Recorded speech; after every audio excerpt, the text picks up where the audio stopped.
reason and common sense. Leith Van Onselen from Macro Business with the Treasury of Common Sense. Common sense never goes out of style. Chief Economist at the MB Fund and MB Super and co-founder of Macro Business. It's time for the Treasury of Common Sense with Leith Van Onselen. Morning, Leith. G'day, Mike. How are you? I'm all right, thank you, but I'm not really heartened by your headline here. Australian workers suffer 10% real wage decline. Not a happy statistic there. No, it's not, Mike. Now this is kind of my own calculation. So on Tuesday, the Australian Bureau of Statistics released its cost of living index for the fourth quarter of 2024. Now, what that is, that's basically a gauge. It tries to map out the cost of living for different segments of society. So it has your self-funded retirees and your pensioners. But the one that's most prevalent, but most important, I guess, for most people listening to this show, would be the employee cost of living, because the overwhelming majority of households in Australia work. So they're employees. Yes. And that comprises the majority of households. It's also, obviously, if you're earning income, you sort of care how your wages are tracking.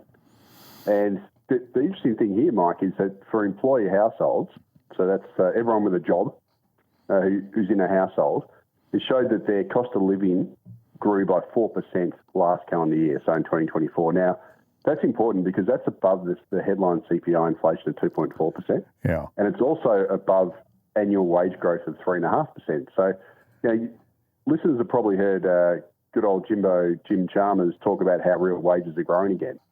But if you use this measure, they're actually not. And this is the more important measure than using CPI, because this is how the ABS actually tries to measure the true cost of living if you're an employee household. Now, obviously, this is all based on averages, so average mortgage payments and all that sort of stuff. So some people have got mortgages, some don't, some have got huge mortgages. So, it's not reflective of every household, but it's reflective of the typical household, I guess. Yeah. And it's important to note that employee household cost of living has exceeded the inflation rate and wage growth since the second quarter of 2021. So ever since the second quarter of 2021, so talking years ago, the employee cost of living has exceeded wage growth and inflation. And the reason why it's exceeded inflation in particular is because mortgage payments aren't counted in the CPI, but they are counted in the cost of living index. Right. Obviously, when the RBA started hiking rates aggressively in early 2022, that's increased mortgage payments, which has therefore increased in employee cost of living. Now, what I did on Tuesday, Mike, is I actually deflated. So you can grab the wage price index data, which is the wage growth before inflation data that the ABS releases, and you can actually adjust it for this cost of living index. So most people usually do it by CPI inflation, and if you do that, real wages have fallen by almost 7% from the peak. But if you adjust it for the cost of living index, because that's the true cost of living that households are facing, real wages have actually fallen by just over 10% from that peak. So this is a massive decline of real wages, which the typical Australian household has experienced. And again, that's due to the rising cost of living, sluggish wage growth, and also the surge in mortgage costs, which are not included in the CPI. And this segues on the back of the massive fall in real per capita household disposable income. So I've mentioned previously that real per capita household disposable income in Australia, which is has actually fallen by a record amount, just over 8% from its peak. It's also the largest decline in the advanced world that Australia's experienced since the second quarter of 2022. And if you put these two figures together, 10% fall in real wages when you adjust for the cost of living index, just over 8% real per capita household disposable income. It paints a pretty sour picture, and it shows that working Australians are being hit really hard by the cost of living, and also I think explains why voters have turned so aggressively against the Albanese government, because they're angry about the decline in their standard of living. And also, they have to deal with the reality, not some cherry-picked statistics that suit Jim Chalmers to quote. But the thing about this, you say we've dropped way down compared to comparable countries, and yet we hear from the government, oh, it's, overseas forces that are doing it. That doesn't add up at all, does it? No, it doesn't. And one of the reasons for that is, Australia's had softer wage growth than most other advanced countries. We're not the softest, but softer. Yeah. But the big thing is Australia, unlike other countries, has an extremely high share of variable rate mortgage holders.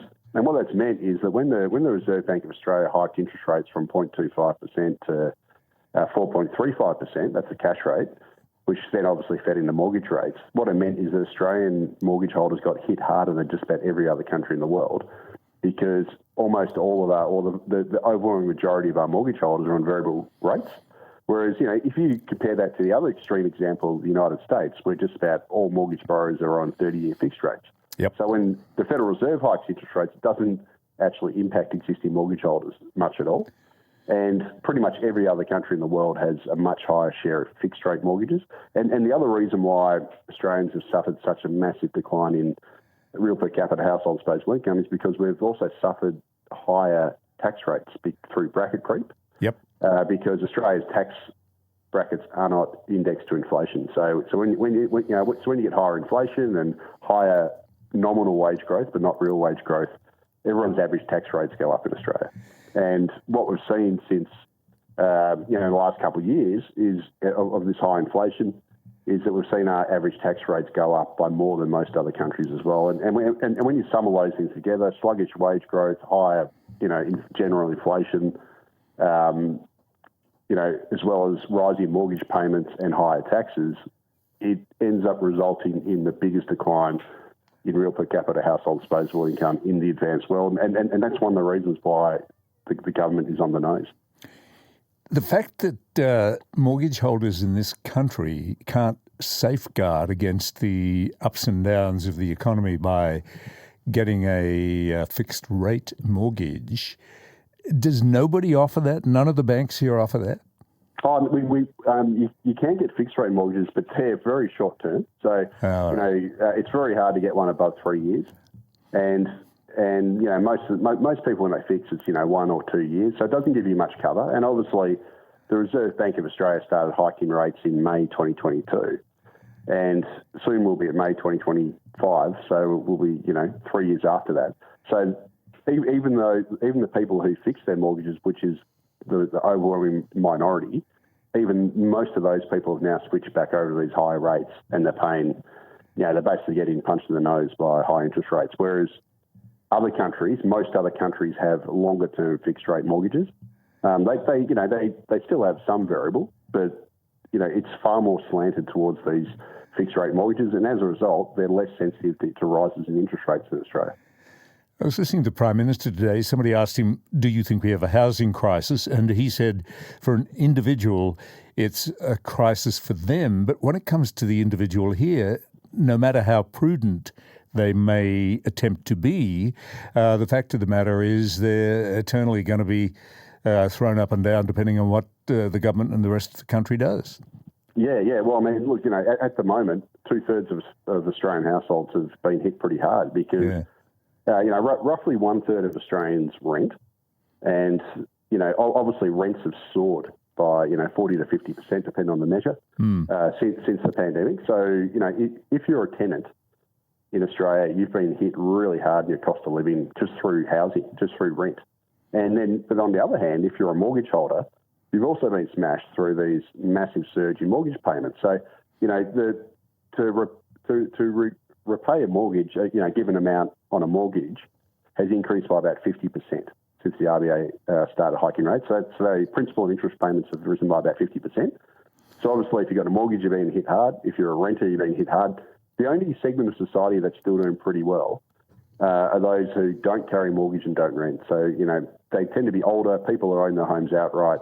That's the segment of society who's actually travelling pretty well, but that's about 1/3 of Australia. So 2/3 have been absolutely hammered, renters and mortgage holders. Well, Leith, thank you for spelling that out for us. I think that will resonate with people who are suspicious of what they're being told and the reality they're facing day by day, week by week. Yeah, cheers, Mike. Speak to you next time. Okay. Leith Van Onselen. Leith is Chief Economist at the MB Fund and MB Super and co-founder of Macro Business.